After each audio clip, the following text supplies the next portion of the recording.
Hi friends, నేను ఈ వీడియోలో అయితే మా మ్యారేజ్ డే రోజు సేమియా కేసరి చేశానని చెప్పాను కదా. ఆ వీడియోని అయితే నేను మీతో షేర్ చేసుకుంటున్నాను. ఫస్ట్ అయితే నేను జీడిపప్పు, బాదం పప్పు, కిస్మిస్, బెల్లం, సేమియాలు, ఇలాచి పౌడర్ అయితే తీసి పెట్టుకున్నాను. ఫస్ట్ అయితే బండి పెట్టి నెయ్యి అది హీట్ అయిన తర్వాత జీడిపప్పు, బాదం పప్పు, కిస్మిస్ని నేతిలో దోరగా వేయించుకోవాలి. అవి దోరగా వేగిపోయిన తర్వాత నెక్స్ట్ అదే బండిలో వాటర్ అది యాడ్ చేసుకోవాలి. నేనైతే 1 కప్ సేమియాలకి 2 కప్స్ ఆఫ్ వాటర్ తీసుకున్నాను. వాటర్ అది ఒక 10 మినిట్స్ బాయిల్ అయిన తర్వాత ఆ వాటర్లో సేమియాలను అయితే యాడ్ చేసుకోవాలి. నేనైతే రోస్టర్ సేమియా తీసుకున్నాను, అందుకే నేను వేయించుకోలేదు సేమియాలని. మీరు నార్మల్ సేమియా తీసుకుంటే దాన్ని నేతిలో దోరగా వేయించుకోవాలి. జీడిపప్పు అవి వేయించుకున్న తర్వాత నేతిలో ఇవి కూడా దోరగా వేయించుకోవాలి. సేమియా అయితే ఉడుకుతుంది. నేను ఆ రోజు బ్రేక్ఫాస్ట్ స్పెషల్గా పెసరట్టు అయితే చేశాను. పెసరట్టు కూడా టేస్ట్ చాలా బాగా వచ్చింది.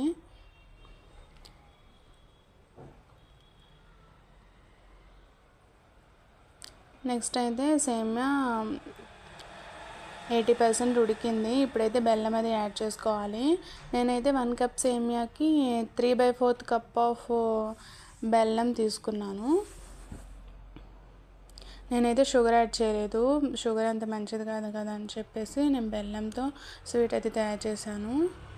నెక్స్ట్ అయితే సేమియా కేసరి అయితే రెడీ అయిపోయింది. లాస్ట్లో ఇలాచీ పౌడర్, నెయ్యి 2 స్పూన్స్ యాడ్ చేసుకున్నాను.